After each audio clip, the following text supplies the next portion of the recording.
We'll talk about three topics and your questions. We are ready.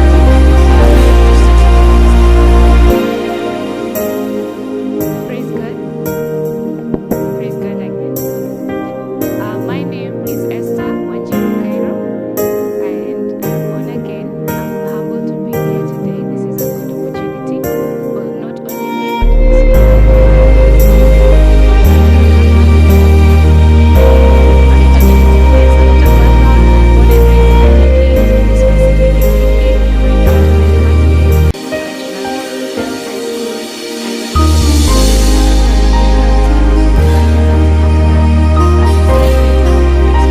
master's concentrating on development studies, and I also have an opportunity to be among a network of 100 young urban leaders 2023 in the world, chosen around 80 cities across the world. So beyond that, I'm also a director of an NGO that I founded just immediately after we were done with campaign that deals with orphans and vulnerable youth. So we're empowering them, and the organization starts working right around June 15th next month. All right. Do you see yourself getting there, where you are today? Is it intentional, or you're building upon one step at a time? I think it is a bit of both of them. Yeah. I saw myself getting there and a bit further than this, because we're told we're not the tails, but we're the head. So yeah, I believe I will go further than this. Thank you. Welcome, Moses. Thank you very much. My name is Moses Wangwa. I was born in Kitale, Trans Nzoia County. I grew up in Nakuru, studying in Kiambu, and working in Laikipia. Yes, I think that's also a good demography. It makes me to mix with different societies and to learn from them. Currently, I'm working as the communications officer for the Center for Training and Integrated Research in Arid and Semi-Arid Lands Development, that's CETRAD. We mainly focus on empowering the communities, especially in the northern part of the country, the ASAL counties. At the moment, I did my undergraduate in mass communication. At the moment, I'm pursuing my master's in development communication. I'm also glad that she's doing something development related, and I'm so happy and humbled to be in this space. Thank you so much. Welcome. You've just stepped out of school, both of you. You've experienced life built since you left school. I want to hear, did we guys really prepare you for life? Did we prepare you to step out? Did our education system, did the church, did our parenting skills, did the government prepare for you people when you stepped out of school? Personally, I think I will start with the parents. The parents did the best they could to get me where I am today, and they gave me the best tool that they could ever give me, education. Because now, after that, I've been able to transverse my way and figure my life out the way I best know how to. The church has played a very intricate part of my life, because it's brought a covering. You know, in your youth, you go through different spheres, different environments, and there is one thing that can only get you through it. It's value, it's character. It's not so much about personality, because you go through different phases of growth and everything. So the church has played a very personal role in my life. So I remember in church, we used to do, especially in the city chapel, we used to do poems every now and then. We used to sing every Sunday. And I remember one of my easiest Sunday best wear was, we had a red T-shirt, and my T-shirt was coming up to my knees. And it was very easy to think of the Sunday wear, because I knew I would always present here. And one of the favorite things I remember is, in between those moments of presentation or doing my poems here, you'd forget a line or something. And at that very moment, the prophet will stand up and encourage you to go on, and probably even challenge the rest of the members and tell them, do not be amazed. Maybe most of you cannot even have the courage to step on it. So as you get out of that door, you think, wow, I'm really a champion and I'm really doing the best I can. So the church has played an important role. The government, I may not speak for just myself when I'm talking about the government. I may want to speak for my peers and everyone. I think my group and my peers, we can all admit that we have benefited from the Kibaki system of the education. Once he opened doors, and his government opened doors for everyone who never had a chance. You remember very well, for most people, it was a big deal to even get to high school, let alone university. And now we have a whole lot of people who have gotten access to education, access to TVET, vocational colleges, polytechnics, and high schools. So we are reaping the fruits of a leader who thought thought about a generation who he is not here today, but we are reaping those fruits. So, yes, I think the government has had a lot of input in our generation. All right. Moses. Yes, just to respond to that, I recently discovered that I love mathematics, and I would like all of us to do a simple math quiz. It's a kind of participatory, so if you have a pen, let's just write something. Let's use the Nanyuki Nyeri route. It's a question to respond to what you said about the society helping us to transition to the job market and so on. So let's assume that a bus left Nanyuki with 20 passengers. Can we write that? A bus left Nanyuki with 20 passengers. So when it reached Ishuga, 2 passengers alighted and 3 got in. Oh, yeah. I want us to do it together. The bus reached Ishuga, 2 passengers alighted and 3 boarded. When the bus reached the airstrip, 5 passengers alighted and 5 more boarded the bus. Are we writing that? Then at Ishuga, at Chaka, 2 passengers alighted and none boarded the bus. So question number 1, what is the name of the driver? So that is exactly how school shaped us, and that's the real difference that we got when we transitioned from school to the job market. You see, the school, there is a way in which you are cultured to believe that we get out and get to the job market and everything aligns. Yeah. And psychologically, we are told that between the age of 19 to 29, we are so idealistic such that we think that everything will just align. I'll get the job, I'll marry, I'll get a good car, I'll live in a good place. But when you step into this, now you realize there are other things, the filing of returns, whatever. So it really becomes kind of hard. But this education system, as she said, prepared us for that. You see, we're looking at a system in which structures were developed not for the benefits of them that were in power at that time, but structures were developed for the sake of us.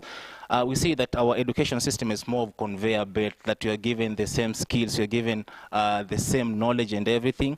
But it is good. We are rated among the best systems of education in the world, and that enables us to even work in different fields apart from what we have studied in school. So I'll say that the education system has shaped us. Look at the church.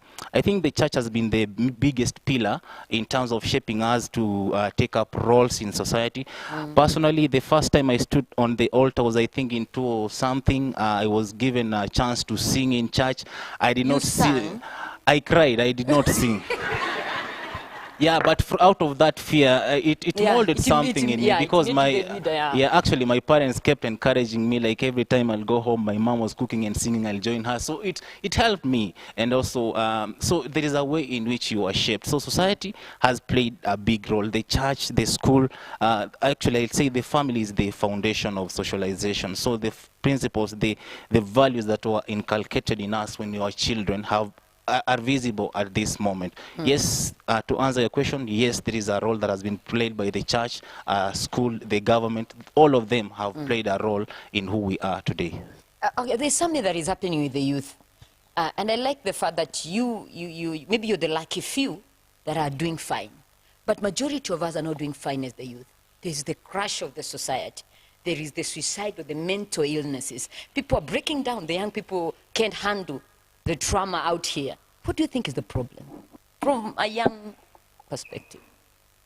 Well, I think the problem here is the fact that we have gone through different stages of development as a world, not just as a country. Yeah.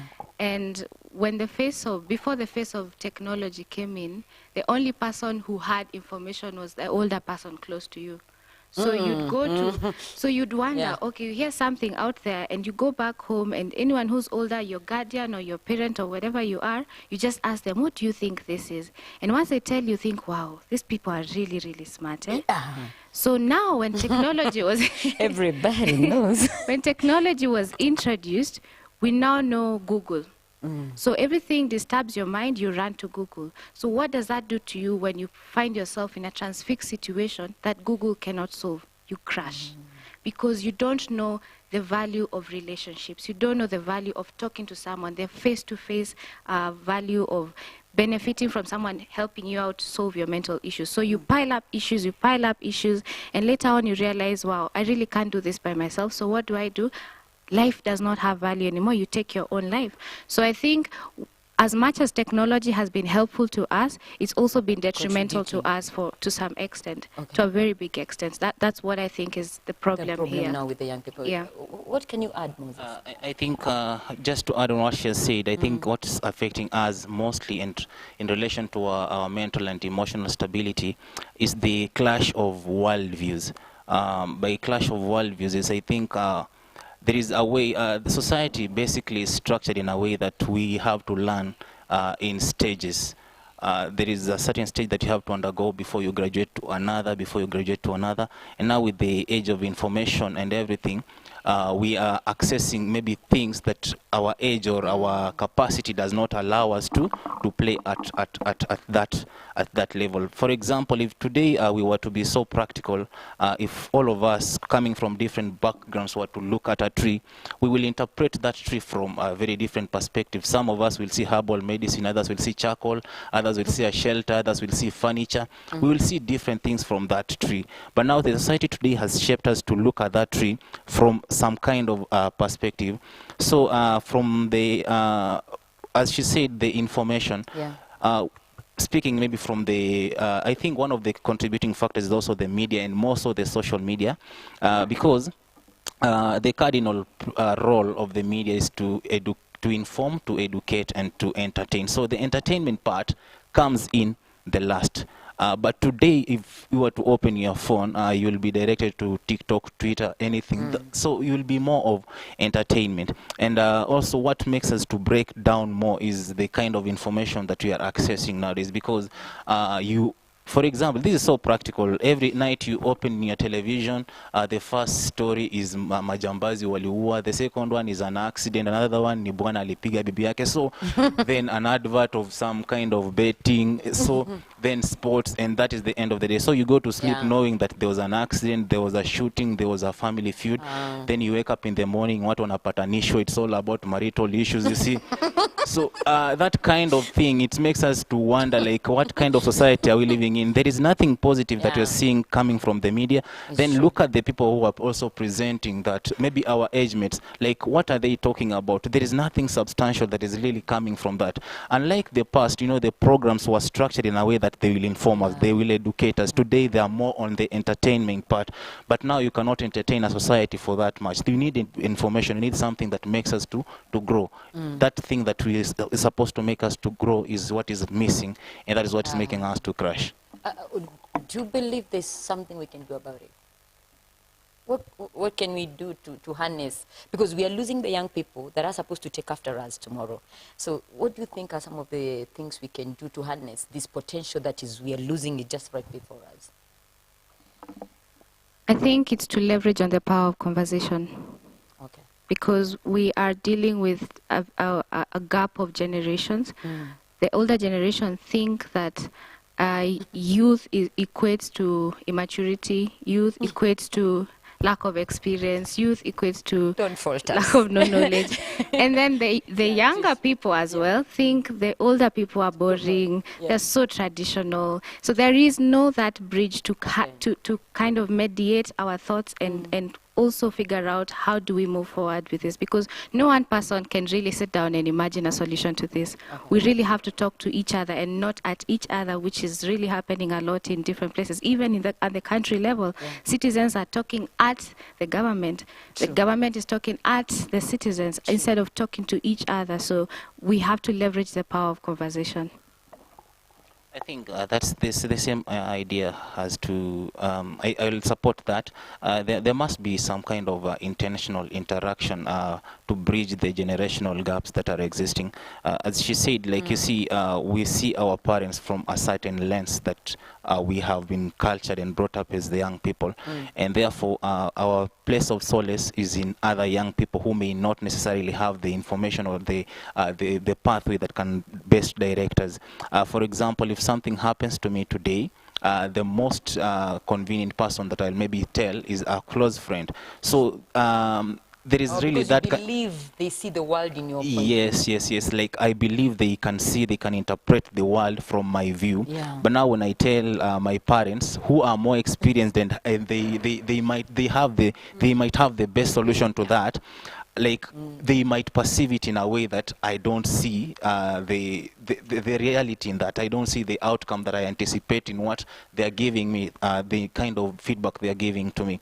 So I think to answer the question, there is need for us to have an intentional discussion so that we can bridge the gap, such that if I'm facing a challenge, I can easily approach a father figure, a mother, and share the problem, and they can also guide me on how best I can approach and handle that kind of situation. Without viewing you as not mature enough. All right.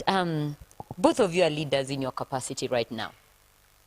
Given an opportunity, what is the one thing, Moses, you would do as a leader? Well, as a leader, you know, it depends with the sphere that you're leading, because one of the things that you have to appreciate that leading human beings is one of the most difficult things to do. And somebody told me that, you know, you can lie down for people to walk on you, but they'll still complain that you're not flat. So it is... Yes, that is very true, because, you know... it is true. Yes, I think it's you who gave me the book called Those Who Accuse You. And in that, you find that those who accuse you are mainly those who are within your inner circle. And those are human beings. So I think given a chance to lead people, first of all, is to create that kind of relationship. You cannot lead people who you don't have relationship, and that also depends on the span. How much time have you interacted with them? How much time have you spent with them? Like, what are the common and the shared values that we have together? So those are the determining factors that will help us maybe to lead each other. Then there is this kind of approach on servant leadership, which I think I can adopt that. With servant leadership is mainly you interact with the people. The solutions and everything come from the people. I don't want to call it bottom up because it will sound more political, but you're saying it. Yes, the solutions come from the people. But you see, with the kind of leadership that we have, it's more of imposed. Something comes from the top, and all of us are supposed to go by what was said. So I think the best way to lead people is to, first of all, create that relationship, create that conducive atmosphere, so that when you suggest something, or they suggest something, it becomes something that you can do it not all together, not something that I tell them to do, then they do. So first of all is to create the relationship, to create the conducive environment, so that we can work together to achieve a common goal. So I think that's what I'll do, given a chance. Thank you. Given a chance, you ran actually for the MCA. Yes, I did. Yes, and if you're given that opportunity, you know, what would you do? First of all, in my mother tongue, there's something we say, "Kiridinde kere mire kinyamusa." It says that even the crowd that Moses was you know, leading, at some point it became difficult. So it is almost impossible to impress everyone if you're leading from a point of impression. So you really, first of all, have to align yourself with your center. And for me, my center is God, because leading is purpose-led. You cannot lead from your own insight. I cannot sit down and imagine that I know what people need from A to Z. I honestly have to ask the Holy Spirit to guide me and tell me, okay, what do I do in this season, in this phase that I am in? What do I do? Because I imagine life is like a relay. We pass on the baton to each other. So me, who's not passed on yet, I have to keep stretching. I have to keep going to that arena, even when it doesn't have anyone, and keep on doing my track as though I am leading. I have to practice. And again, bringing the people, you have to, I think leading from the center is the best, because then I don't lose the people from the front or behind. I am involved. And once you make people feel as though they are stakeholders of what the institution you're governing or you're leading, then they are more aligned, or what is it called? They lean towards aligning to your vision. They want to do more. They want to be empowered more. So yes, I think leading from the center, listening to the people, and setting my vision very clearly so that people can know where we are going from the beginning. Yeah. All right. Let's talk about gender and equality.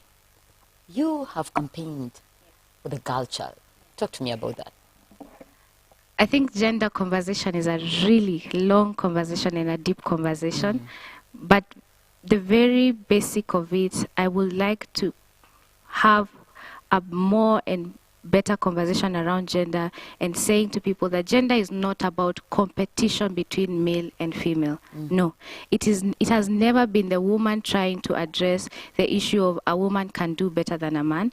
No, it has always been maybe when a woman has been involved in policy making, in politics, in leadership, then we can get a better infrastructure that accommodates the biology of a woman.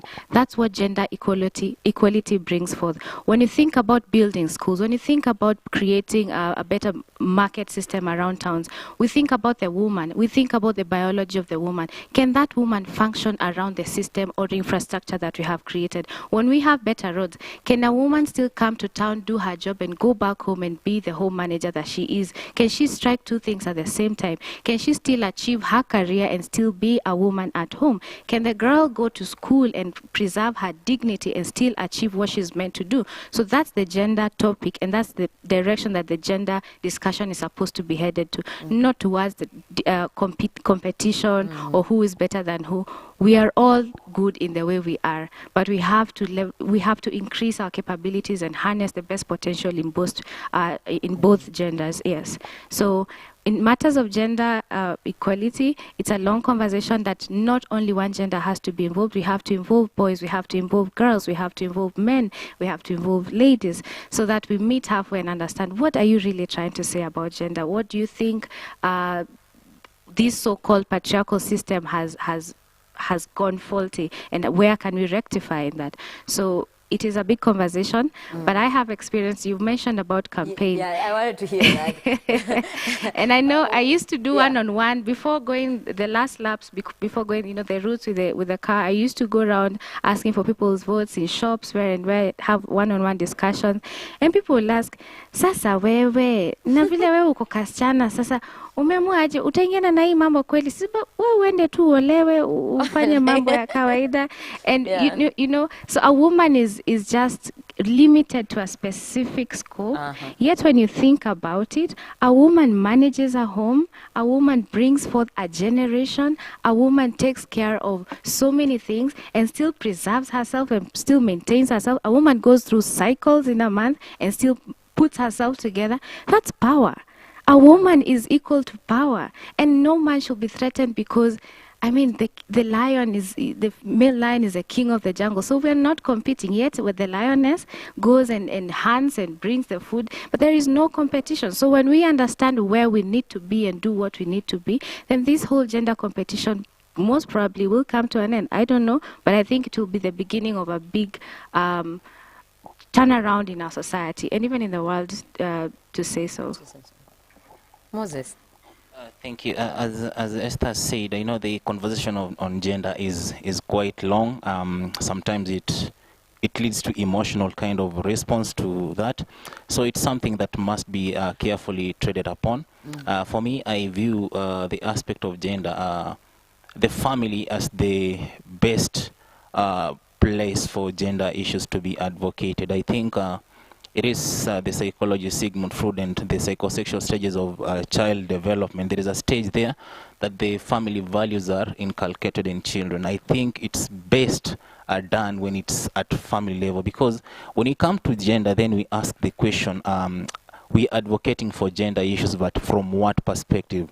Whose voice are we seconding? You see, so it could be that we are adopting something from somewhere that does not necessarily fit in our society. You see, today, I think it was last year that somebody demonstrated here that if today you gave a child, a girl child, opportunity to maybe present what she would like to be, she'll be so articulate, bold. I want to, when I grow up, I want to be this, I want to be that, I want to be this. The same opportunity given to a boy child, asikia nyaje wasemi nikikuwa mkubwa nataka kuendesha ndothi nifanye mjengo. You see, sikia kazi kidogo na ujanja kidogo. You see, like that's how the boy child will do. But it's because of the kind of shaping that the society has brought in. You see, if something is continuously repeated, then there is that kind of approach that we might take it as the truth. If today, for example, we go somewhere and say that we are empowering this gender, empower this gender, empower this gender, then automatically the other gender will retreat and say that, okay, let them be empowered, then let's see the outcome. You see, it's Professor Jonathan Peterson who says that, you see, the society sometimes is biased in the way it analyzes the issue, such that we can take a small proportion proportion of hyper successful individuals, and then use that one as a book to judge and say that, you see, these people are hyper successful, these people are women, these people are men, and therefore the society is unbalanced because they have taken a very small proportion of hyper successful people and they're using that to represent the whole society. So sometimes it becomes a real challenge to advocate for the right issues. Then again, the biggest danger or the biggest elephant in the room at the moment is, and the question I'd like to pose to all of us is this: what if you empower this young man and you push these ideas and everything, then at a later stage the same boy identifies himself as a woman? Or what if you do the same? Yes, it's something that is happening. It's happening a lot. What if you empower this girl, then at the later stage she says that I identify myself as a man? So you see, again, we might be fighting the wrong battle. We might be pushing something that is maybe might not be easily attained at the moment, but there is a greater danger. So which of these two dangers do we handle at this particular time? I'll go for the second one. Serious? What do you think, Esther? Should we go for the second one or the first? What exactly is the second one?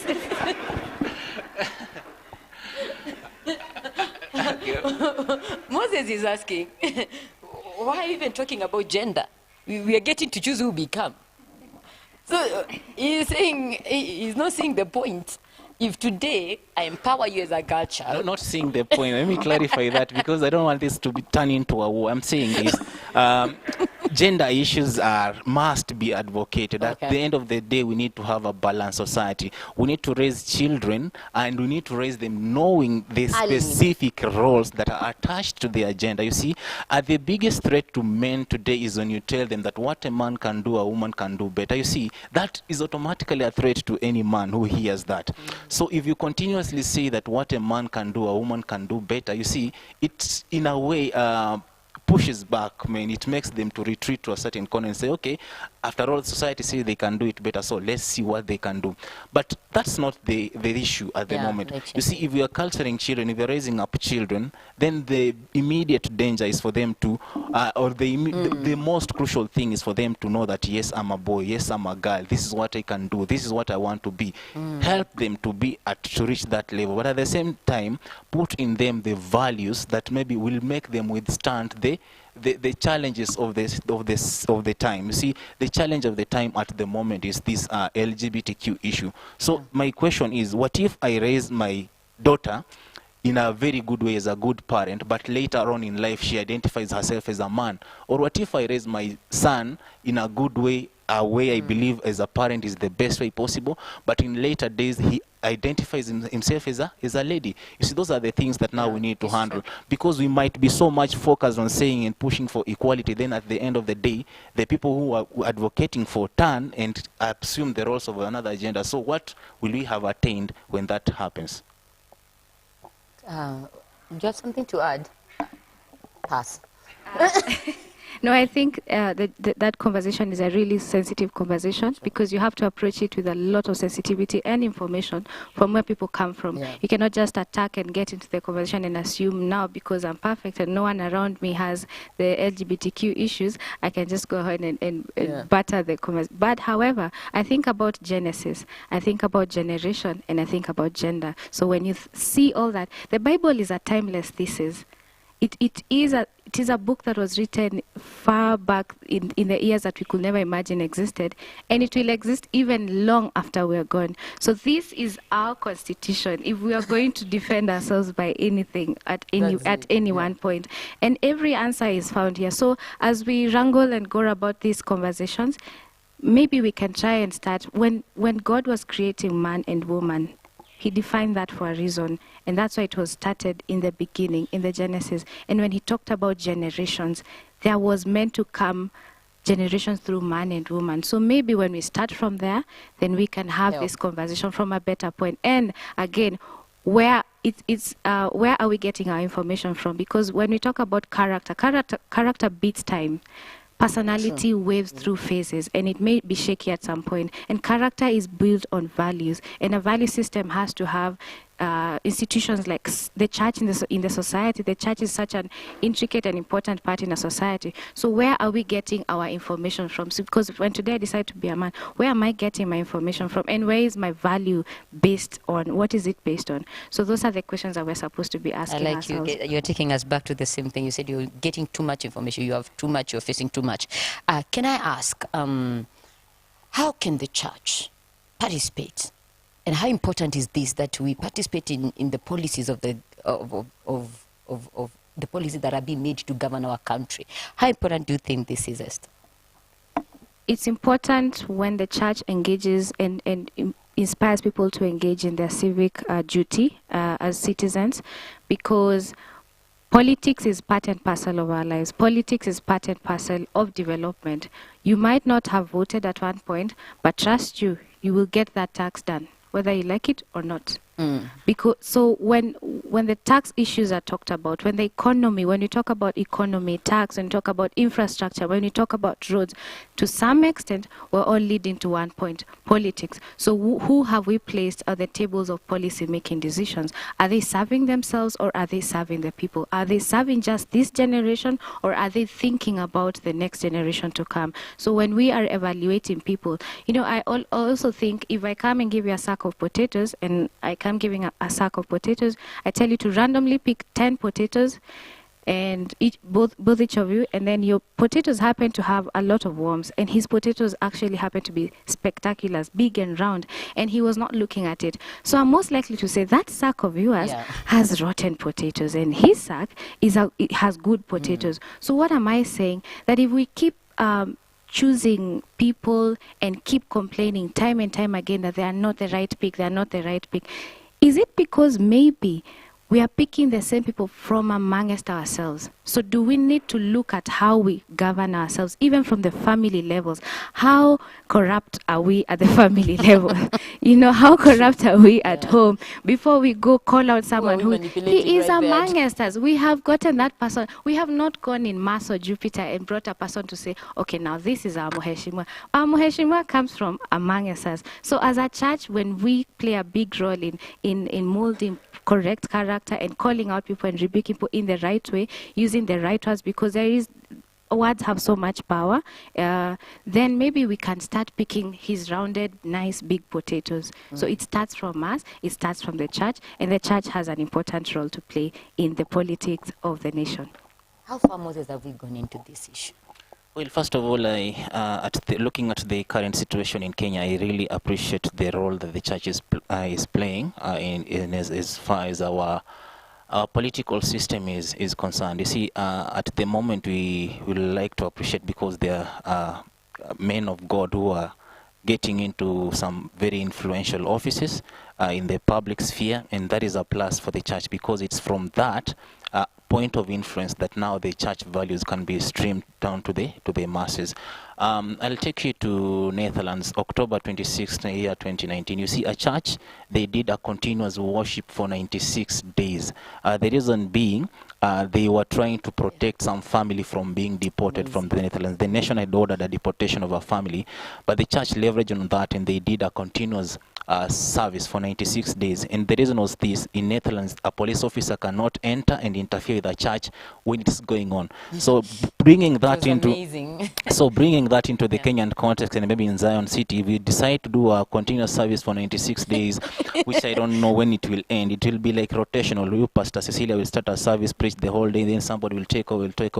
But that very act of doing the service continuously for the 96 days made the court to consider. The court actually sat down and reversed that order. So that is a kind of the power of the church. If the church decided to do something, if the church shows consistency in pushing for a certain agenda, it can be attained. So the church should not be viewed from this laid back perspective, like, okay, you go do this, we'll pray for you. No, let's be among those who are praying and doing it. You see, at the end of the day, we need action. I think it's Prophet Paul in his book, and he says that, you see, wisdom is not celebrating knowledge. Wisdom is celebrating the action. You see, so prayer is good, actually. But now, what are we doing after that? I saw some time back when the church was praying for something in the country, and people were like, why are you praying? Why are you doing this? But it's actually the role, actually, it's now realizing the role that the church has in society. Yes, the church produces the leaders. We are mentoring people. We're being mentored here to take up those mountains of influence. So does it mean that when we attain those mountains of influence, we cease to pray? No, it just means that the society, the church has produced us, it has put us there as the Josephs to represent the society. So that is the immediate mandate of the church. The church has a role to play in making of the policies. You see, today something might be passed.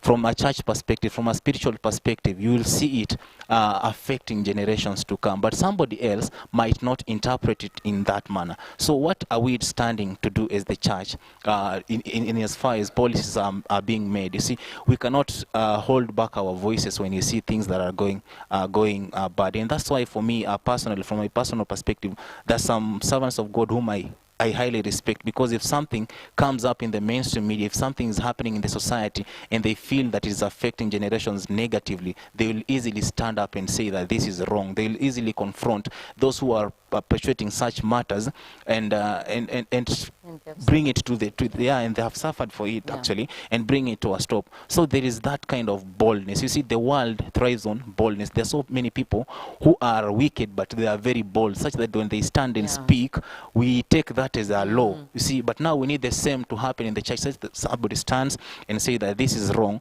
then the nation can sit down and listen and say, okay, let's reconsider this. That is the voice of the church, and that is the power of the church. So the church should not be taken as a very passive entity in the running of the politics of a nation, but it should be a very active. It should actually be at the front line in pushing for better policies, in pushing for a better environment for our nation to thrive. I see it from that perspective. I think it's also important to mention that it is also a responsibility to identify churches that are based on the right doctrines, because now we are facing a different challenge where now, since church is a good concept, people will come up with all sorts of churches because church now is shining. So I think it's up to us to discern, to ask God to help us discern which church and what kind of doctrines. At some point in your campaigns, did you feel that that people were contradicting, people didn't accept you claiming church and claiming politics? Did people advise you to pick either? Did you face such? I didn't necessarily face that directly, but I often came across such conversations. And I like how sometimes we tend to separate issues. Me, I'm from church, me, I'm from politics, me, I'm from... that's how we talk as Kenyans. But then we don't realize that everything affects us. It's a full circle thing. So we have to identify, is there a system that we can, figure out to help all of this work together? Yeah. What are some of the practical things you think the church can take step to step, beginning now, towards what he was talking about?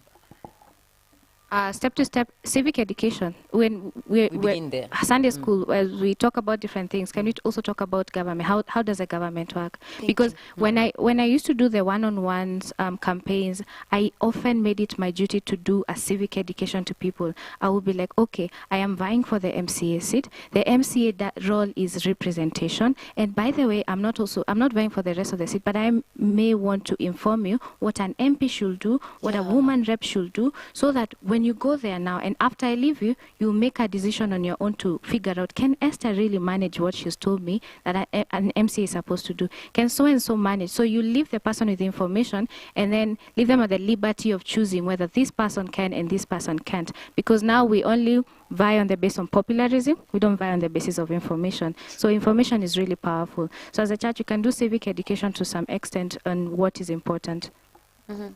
How's this? Well, you see, an informed lot is an empowered lot. So the best way to empower society is, first of all, to give them the best information. Maybe to add on civic information, I think as a church we can have and we can harness a lot of influence among the young people by maybe supporting them in every way we can. You see, today, most of us, or most of the young lots, are influenced by them that are supporting their activities, those that are supporting their programs, their talents, and so on. So let's say, for example, today we have a football football club here in Nanyuki. And yes, we are praying for them, but they are being sponsored by some company that maybe manufactures alcohol. Their influence will automatically be derived from them that are supporting. So they'll come here and say, "Ye nyinyi tuombe, lakini wale tatupatia pesa." You see, that is the kind of thing that is happening. So at the end of the day, it's now whose voice matters more in terms of maybe resources, whose voice matters more in terms of the kind of direct support that we are benefiting from that. So of course, for me, I see a future or some day where the church will take up these active roles that will be actively involved in empowering this young generation, will be actively involved in taking part in the activities, the talents and everything that that mold this young generation. So apart from informing them, will be part and parcel of what they are doing, so that we can also influence them directly in their activities. True. If like GCCI bought Manchester United, yes, we would do a campaign for God, right? All right. I mean, sorry. So it's important to notice that Obama started with churches for his grassroots. I've been waiting. Now, Lily, it's not, I don't know whether I should call it a question. Look, on your perspective, you have talked very much about the youth and yourself. Now, looking at yourself and all your peers, the other youth, two questions. One, what did you take to be the major threat to your future, and what can be done to rescue you? Two, what is your not personal now, I'm talking about the general youth, the general generation that you are. What is your perspective on money, wealth, and riches?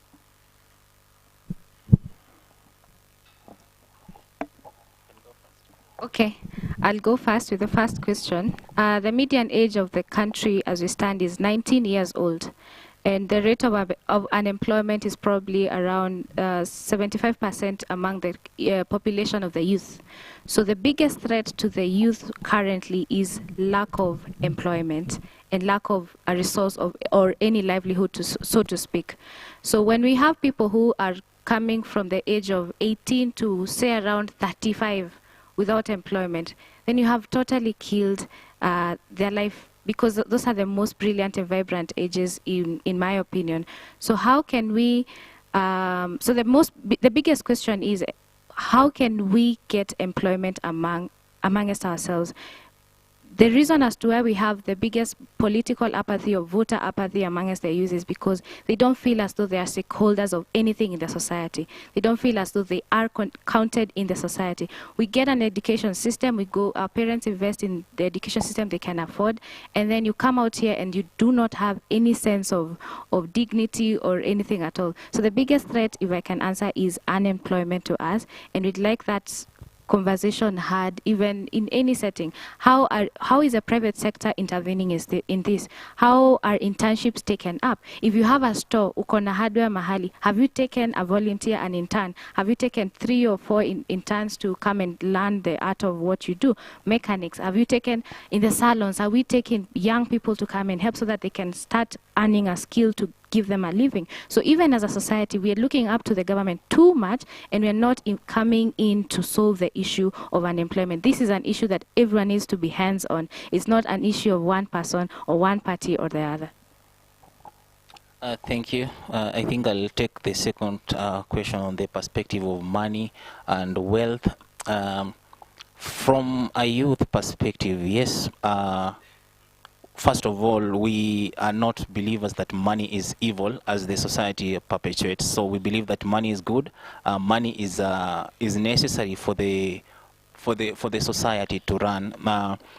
But now, you see, maybe a challenge on the part of money is that we are the kind of youth that will want to get a job in January, then go for a vacation in February. So we are the kind of people that want that kind of instant gratification. So I'll say the existing gap between us and maybe the generation of our fathers is that we lack that patience to see things done. We are the kind of people that want instant gratification. So I'll get really bored if I started a job, then after 1 year I'm not a millionaire. I'll get really bored. If I started a business, then it has not given me profit in 2 years. But you see that for maybe a business to pick up, it needs maybe 4 years to start maybe generating some income. But we are not very patient enough, and that is now the biggest challenge that we have.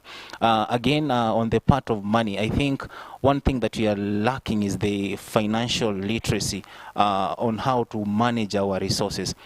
As I said, most of us are living outside our means. So like you are living beyond what we can really afford, and it's mainly brought up by the kind of the pressure, because today I will wake up in the morning, run to my social media, then I see my friend has posted like chilling in Dubai with 2 others, then I'll start getting so low self-esteem and asking myself, why am I not in Dubai? But the process between here and Dubai is what we don't know. You see, today if somebody of my father's age goes somewhere and maybe enjoys a vacation or something, there is a possibility that for the last 20 or so years, he or she has been working towards that.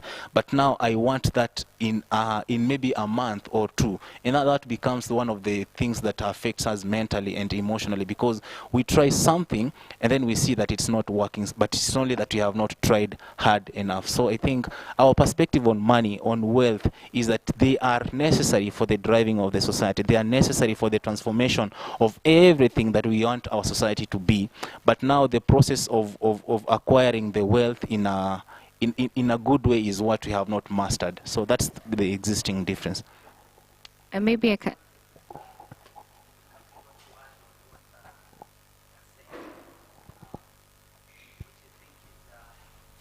Is an issue that needs to be worked on as a threat, as she was addressing the issue of making sure that generations don't overlap, because the unemployed that were there the last 10 years of the previous government, if they were 25, now they are 35. So and years are moving.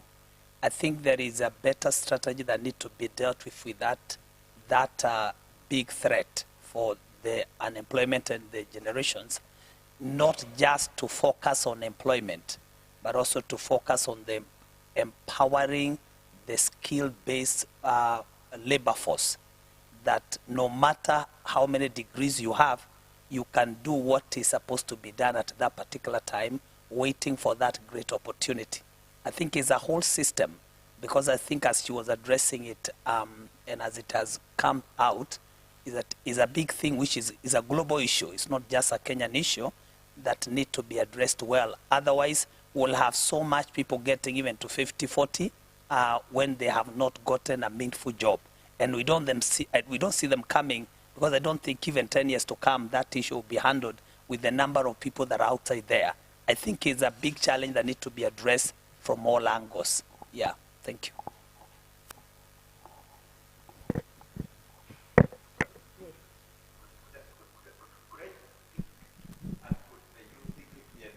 People, that employment is not a problem. The problem is lack of innovation, creativity, and thoughtfulness. Could we feel that if the youth would get out there and start not saying, I need a job, start feeling, I need to create something that will give me some money, and the mind got focused to that direction, that this unemployment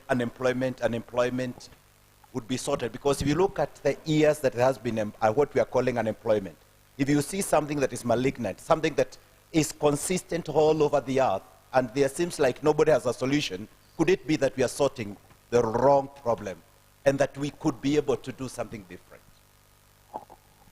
I can start. This issue is stemming from, say, our education system. The expectations that we are building amongst our kids as they develop in school, and the reality of life outside here is completely black and white. So we are teaching kids, okay, we need to go get a white-collar job, be a doctor, be a pilot. How many pilots can we have in Anyuki, for Christ's sake? How many aeroplanes do we even have, even in the country? So can we have a cohesion from the family level? As a parent, you understand how life is. How about take your kid to work? understand the hustle. From that direction, you understand, okay, what is the passion of this kid? How can we nurture that? For the youth, I plead the fifth. We have been a bit reluctant on moving on and moving forward because we are always stuck at the point of no one is coming to rescue us, no one is coming to help us. So we also have a big job to do in terms of our mental capacity and the drive to just going on outside there and looking for what we can do that so long as it is dignity and contribute to our livelihoods, because yet again, if we don't do something, we'll always live forever and ever saying that there is no employment. I think maybe to just add on that, you see, I know most of you will understand this, that after independence, the main challenges that the government of Kenya wanted to handle was poverty, ignorance, and disease. And until today, actually, most of the government manifestos are also founded on those three: poverty, ignorance, and disease. So that has been a challenge that has been there for quite some time. On the part of unemployment, we are, as young people, yes, there is some kind of laxity in terms of being creative, in terms of being innovative, and that largely attributes to the general global trends. But at the same time, you see, we say that the biggest leading of employment in the country, I think, is the agricultural sector. But now again, if you ask us to be innovative and creative and acquire resources to do agriculture, then the question comes like, who are the landowners who own these resources?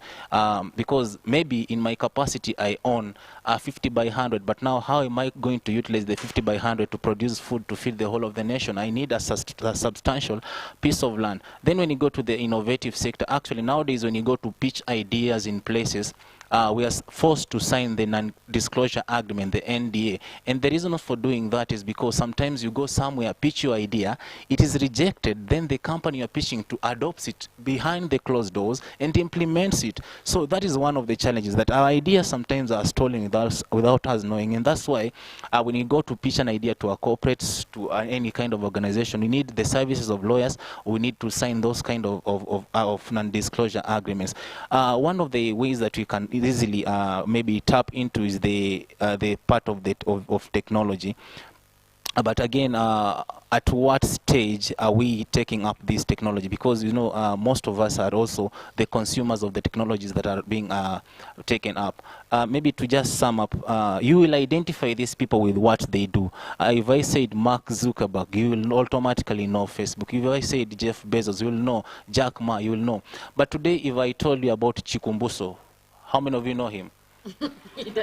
Yeah, but Maxwell Chikumbuso is a Zimbabwean inventor. He has invented a TV that does not use electricity. He has invented a car that does not need diesel. It doesn't need electricity. He has invented an aeroplane that doesn't use that. But how many of us know him? How many of us are willing to tap into that kind of skill?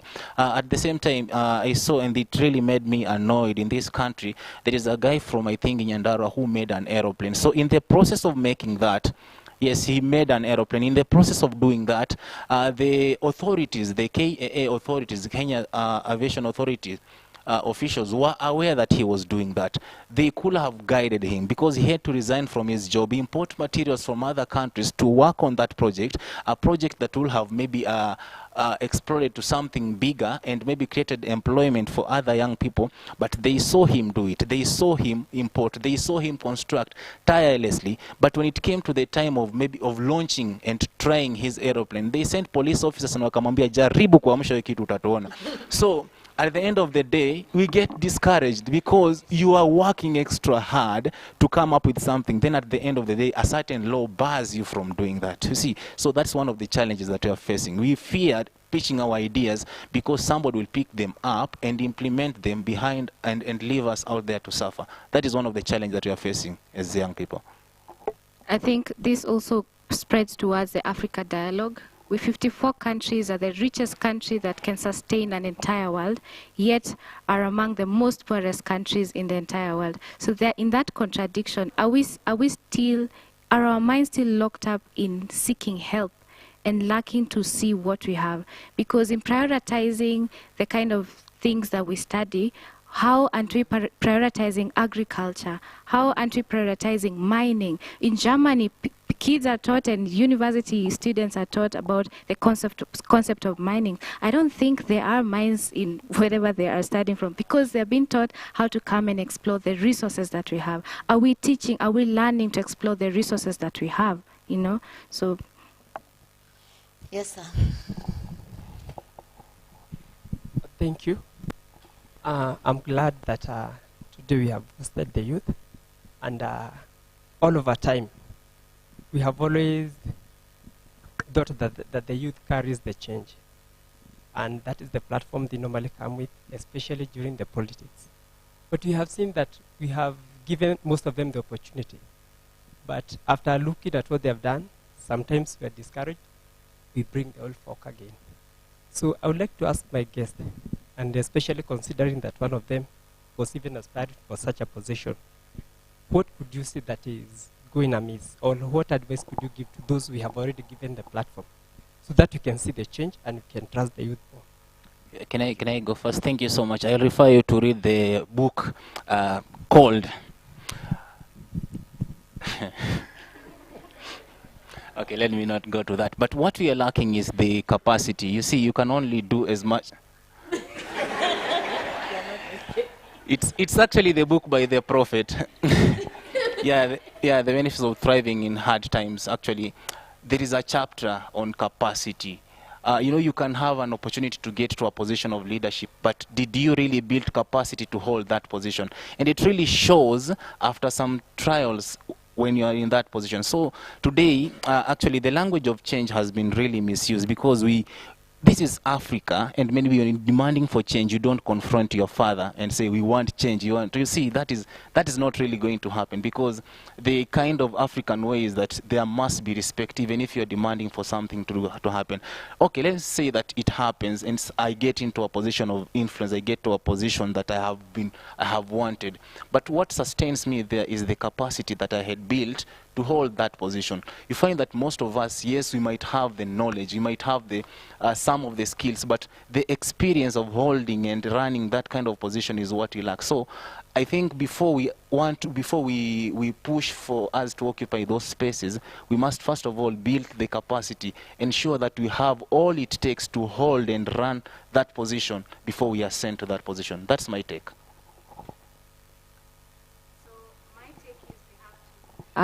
Approach it with the concept of continuity and inclusivity. So continuity in the sense that once you have allowed a young person to lead, please don't intervene to a point that you're pushing them to drive. I think it's like teaching a young person how to drive, and you're almost seeing them make a mistake. So because of your projecting your fears, you almost want to hold the steering for them and then, just control the situation. But sometimes, how about employ trust and think that I think I have raised you, or I've taught you well enough for you to be capable to handle this. So it also goes back. It's not an issue of separating ourselves and saying the youth, us, who. No, it's an issue of, have I established a good foundation that if I leave you and entrust you with this, I know that you will. I know you will handle it. So how we build that kind of foundation. Number two, inclusivity. Let us include our generation, the younger people. When you go to work, let us have them learn before we hand over, because now we're handing them over to it's like leaving them with a bomb. So do what you want with it. If it erupts, that's your problem. I have, So we have to get hands-on, and it has to be a teamwork. One more, and then we are through. Yes. Right. Thank you for the discussion. I like it. So this week, or last month, I happened to meet a young lady. She's in second year in university. Okay, she told me that my mother has just sold everything, and I want to continue with my education. So I asked her, what can I help you? Okay, she told me, what you are doing is very interesting, and I can benefit from what you are doing. I told her how. She told me, I'm going to learn how to bake. Then after learning, I'll pick some items. Then I'll go out in market, get an interest. so that I can continue with my education. So the girl encouraged me so much because she learned a lot. Then she picked some items, go to Doddle, and actually the profit margin, the commission that I give her, she told me now I have enough money to pay my school fees when I go back to school. And I asked her, how much have you made? She told me, now I have 10,000. So I was so encouraged because of that idea. So she told me, when I go back to university, I've got somebody proposed to give her a small oven. So she will go back to university, bake some items, and then she sold them in the school. So she told me I'll have enough money, so I've given my mother rest. You get that? But the boy child, they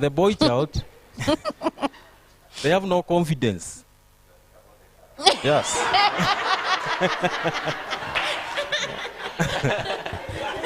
Listen up. So what can we do? Because boy child, they don't have confidence, you know, to express themselves. Because some of them, they go drunkard and they do such things because maybe the expectation they didn't meet their expectation. So what can we do for such a scenario? I think I think I'll go first. So for the girl child, I think that's bravo. The spirit of being aggressive and being bold, that's what we are seeing. I'm proud of her.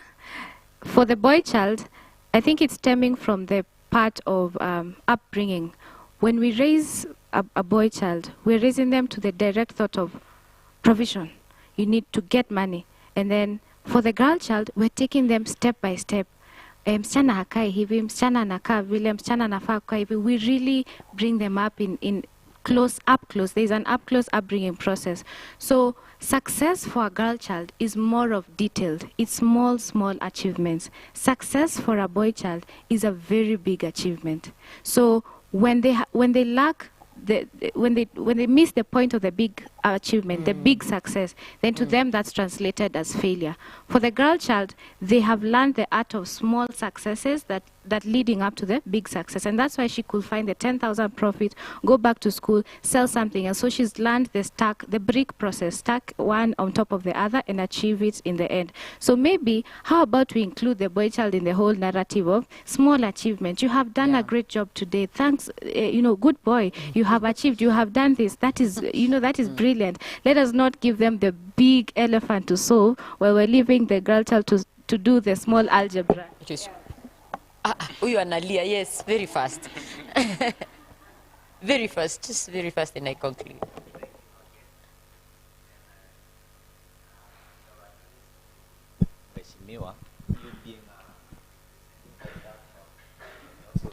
So thank you for the fine for the seed. But now this conversation of the gender of the girl child, we have seen the government ignoring the girl child. Now the boy child has become like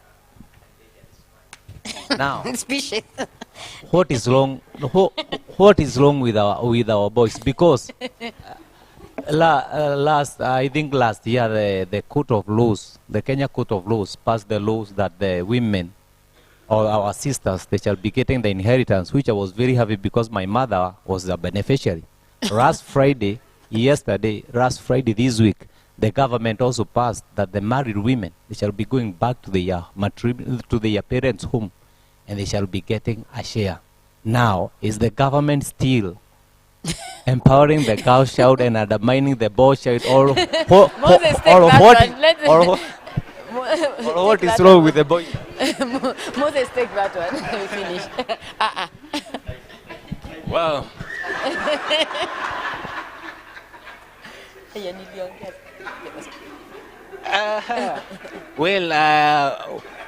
we have really tried to steer off the issue of boy child, girl child, but it's something that keeps erupting as time goes by.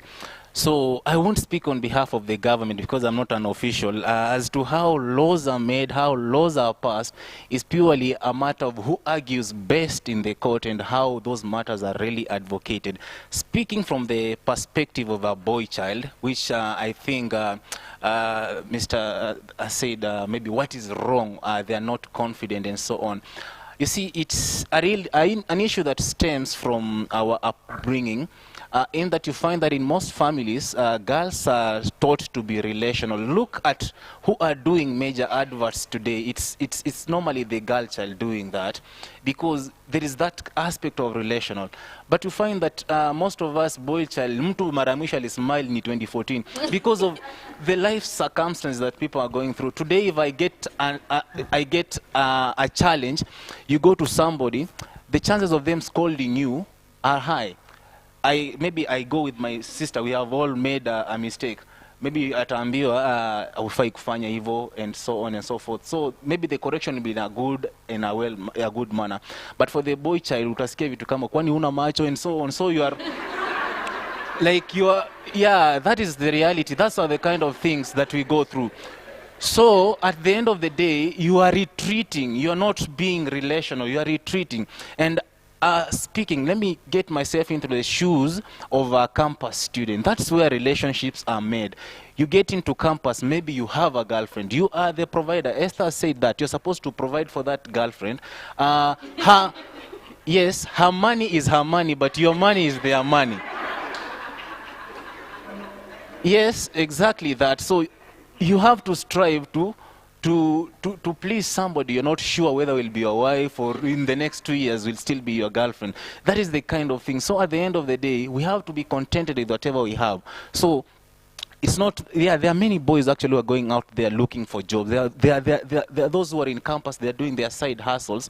But again, let's look at the kind of approach that the society will have. If today all of us went and pitched ideas and say that maybe I want to do this kind of business, I want to do this kind of side hustle, who is more likely to be absorbed and given that opportunity? I think, I don't want to answer that, but you can answer that again. So it's the issue of culturing, it's the issue of bringing, such that the society in a way is training a boy child to be a kind of, no, you cannot express yourself in a manner that maybe can give you an advantage when it comes to competitive roles in the society.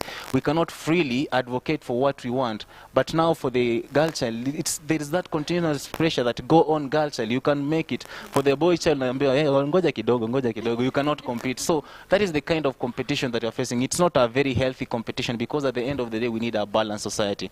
But on that, I think that response will fit there. Let's give them a mighty, mighty, mighty, mighty hand clap.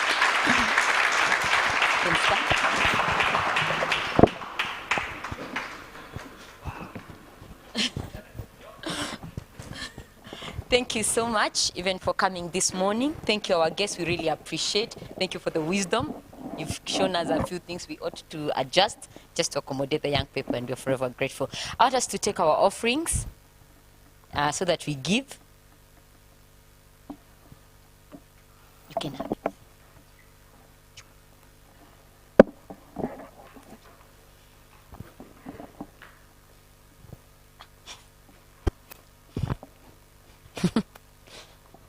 Let us take our offerings. Want to give? You can give your ideas, something you want us to handle here.